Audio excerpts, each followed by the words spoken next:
Denver Magazine reported that Denver has spent $7.5 million on shipping illegal aliens to other destinations.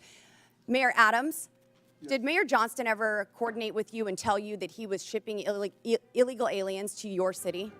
We coordinated in communication around the entire asylum seeker issue in our cities. Mayor Mike Johnston, I hope we can start off on a level field of agreement here. So in your testimony, you said that locals were asking Denver, what will you do?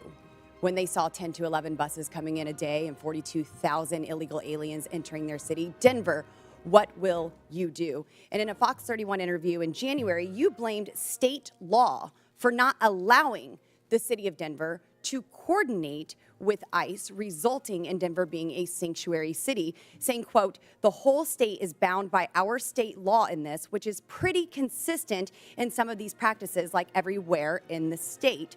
We don't honor ICE detainers, end quote. I've demanded Governor Jared Polis and the Colorado State Legislature to repeal them. Douglas County has led on a lawsuit to get those laws repealed. So, Mr. Mayor, would you join me today in calling and demanding that these sanctuary policies, these Colorado state laws, be repealed? Thank you, Congresswoman. Yes or no, Mr. Mayor? Pardon? Yes or no? Will you join me? I do not believe the detainer law needs to be changed. So I can tell you what Denver Okay, does so you right now. don't want them to coordinate with ICE, but yet you're blaming the state of Colorado for those policies. It's a statewide law. It's not a Denver law. And you're blaming the state of Colorado for the law, yet you will not call for that law to be repealed. Correct? Yes or no? We do coordinate with ICE presently. I'm happy to tell you what we do on that. So we've honored detainer requests more than 1,226 times over the last What about years. before a warrant? There are many issues before a warrant. So what happens is if ICE sends us a detainer request, Well, you have local law enforcement officers, Mr. Mayor, who are unable to coordinate with ICE to even get the initial warrant. They aren't allowed to tell them that they are illegal aliens. So unfortunately, you won't join me in asking for this law, demanding that this law be repealed. So let's keep going.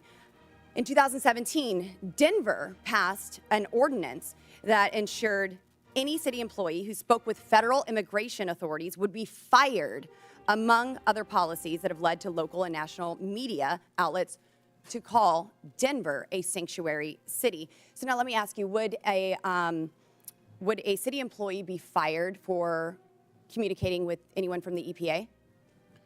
Right now, Congresswoman, our policy is we don't ask people's status. Would any city employee be fired for communicating and coordinating, talking with an agent from the EPA, a federal employee? Not to my knowledge, Congresswoman. What about Health and Human Services? Would they get fired for talking with someone from Health and Human Services? And not to my knowledge, Congresswoman. So they would only be fired for talking to federal law enforcement officers? No, that's incorrect, Congresswoman. This is an ordinance city employees do, Denver in fact, passed in 2017, Mr. Mayor.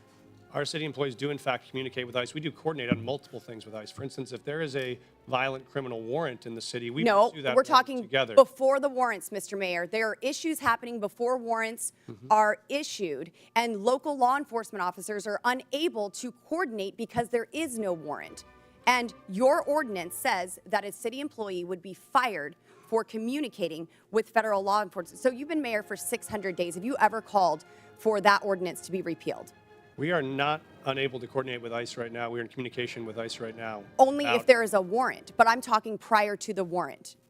We wouldn't have a reason to coordinate. Because you prior don't know to if they're warrant. illegal, because you are unable to coordinate until there's a warrant. So that's why this ordinance needs to be repealed.